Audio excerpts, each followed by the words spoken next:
अस्सलाम वालेकुम।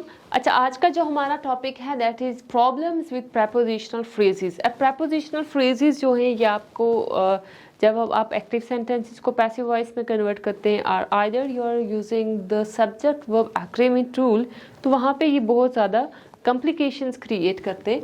अब यहाँ पे आप देखेंगे जब भी आपके पास एक रूल, बेसिक रूल क्या है इंग्लिश का, that is subject verb agreement, subject verb and object. ठीक है, आपके पास पहले सब्जेक्ट आता है, then after that we have verb and object. अब सब्जेक्ट वर्ब ऑब्जेक्ट क्या थे कि subject is the it can be a noun और प्रोनाउन। ठीक है, you can say that is doer of any action, object is receiver of any action, verb आपके पास आ जाता है।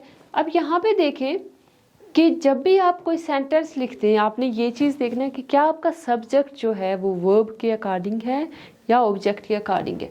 द साइज क्या है, वन है, दैट इज सिंगुलर, सिंगुलर आ गया, and this is also your subject, singular भी है एंड सब्जेक्ट भी है। Of the shoes makes a difference in the comfort factor. The word is size. अब देखिए size is singular, of the shoes preposition आ गया। preposition को हम नहीं देखेंगे, we will cross the preposition. The size of the shoes, size के according हमने verb लगाना है। The size of the shoes makes, singular है, makes, the size of the shoes makes a difference in the comfort zone. Same is the case with this sentence. जब भी आपके पास prepositional phrase आता है और preposition आता है after the subject, so आपने जो verb लगाना है that should be according to the subject, prepositional phrase को देखते हुए नहीं लगाना। His ability to speak 3 languages। अब देखें ability की बात हो रही है, ability is your subject, ability हमारा, ability is singular, to speak 3 languages। यहाँ पे बेशक 3 languages आए, 4 languages आए, ये हमारा subject नहीं है। We will put the verb according to our subject, that is ability। ability के according हमने subject लगाया तो क्या आ गया, increases। ठीक है, SIS लगाते हैं। present simple tense का ये basic rule है that whenever you have a singular subject you will put s and es with that one। for example he she it के साथ और singular चीज़ों के साथ हम क्या लगाते हैं, SIS। same is the case with this word कि अगर आपके पास यहाँ पे singular subject आ रहा है you will be putting singular verb। his ability है, ability is singular and increases। ठीक है,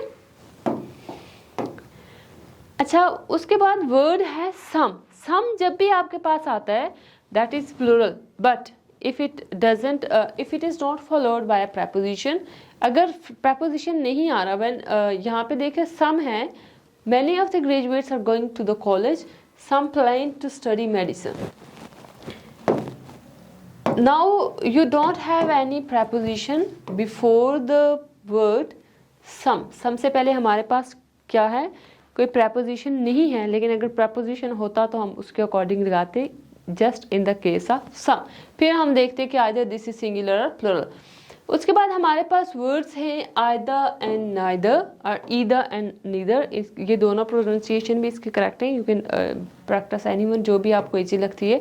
अच्छा, ये जो 2 words हमारे पास आते हैं we will put the verb according to the rule। या हम ये देखते हैं कि जहाँ पे sentence ये words use हो रहे हैं ये पहले कैसे use हो रहे हैं। ठीक है, अब देखें when either or neither are singular or plural depends on how they are used in a sentence, कैसे वो sentence में use हो रहे हैं।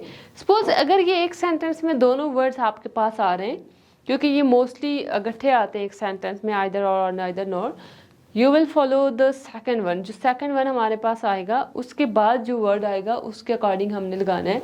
अब यहाँ पे है word neither Sid nor his buddies। अब nor है पहले, ये this is first one, this is second one, इसके बाद जो आएगा हम उसके according क्या लगाएंगे, अपना verb लगाएंगे। buddies this is plural, plural के साथ फिर हमने क्या लगाया, plural verb live। his buddies follows nor, okay। either one, shoes, sisters। अब यहाँ पे क्या है, plural आ गया, और she। अब और इस सेकंड वन, और के बाद क्या आ रहा है हमने उसको देखना है, सेकंड वन के बाद और शी क्या था, शी सिंगुलर, शी के अकॉर्डिंग हमने लगाया is singular helping verb, singular helping verb है। अगर ये दोनों एक सेंटेंस में एक साथ आ रहे हैं तो सेकंड वन है, उसके बाद जो आपका सब्जेक्ट आएगा आपने उसको फॉलो करना है, उसके according you have to put the verb. लेकिन अगर ये किसी सेंटेंस में आता है before preposition, before prepositional phrase, for example यहाँ पे आ रहा है आइदर ऑफ द गर्ल्स। अब आइदर और नाइदर का मतलब ये है कि दो में से कोई एक, आइदर नाइदर मीन दो में से कोई भी नहीं, ठीक है, दो में से कोई एक या दो में से कोई भी नहीं।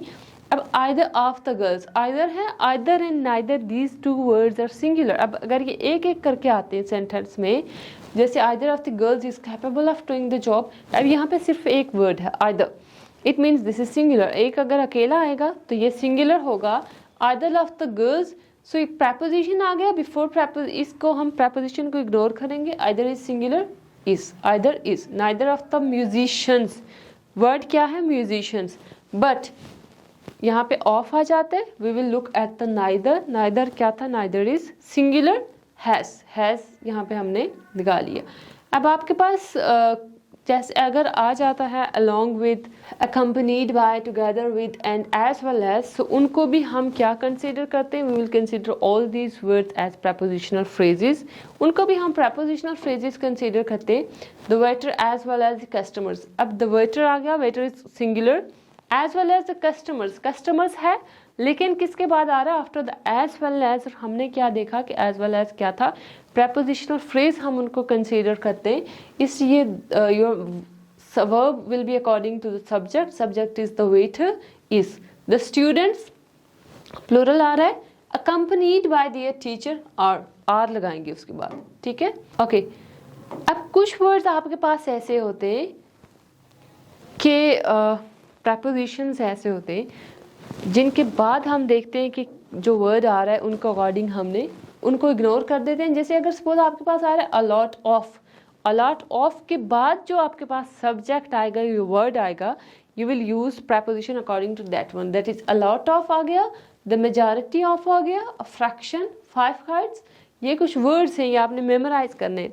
ये जब भी आपके पास आएंगे, इनके बाद जो वर्ड आएगा उसके अकॉर्डिंग आपने क्या लगाना है, verb.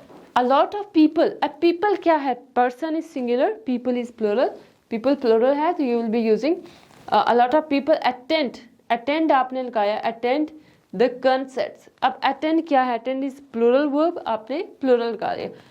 A lot of time, time क्या है, time is singular, is all of the boy scouts। अब यहाँ पे देखें by boy scouts, हम किसकी बात कर रहे हैं, स्काउट्स की। अब स्काउट्स वो बेशक बॉयज़ थे या गर्ल्स थे, मेन वर्ड तो हमारे पास स्काउट्स है ना, सो इट मीन्स कि हम क्या लगाएंगे यहाँ पे, single, all of the boy scouts in troop 1980 go लगाएंगे, गोज नहीं लगाएंगे, प्लूरल वर्ब। सो ये मेन रूल्स थे, that is the subject verb agreement section. Prepositional phrases में जो आपको कॉम्प्लिकेशंस आती हैं कि जब हमारे पास प्रेपोजिशंस आ जाते हैं in a sentence, so how we can use the verb according to preposition, according to the subject. ये कुछ बेसिक रूल्स हैं जिनको आपने फॉलो करना है। Thank you so much.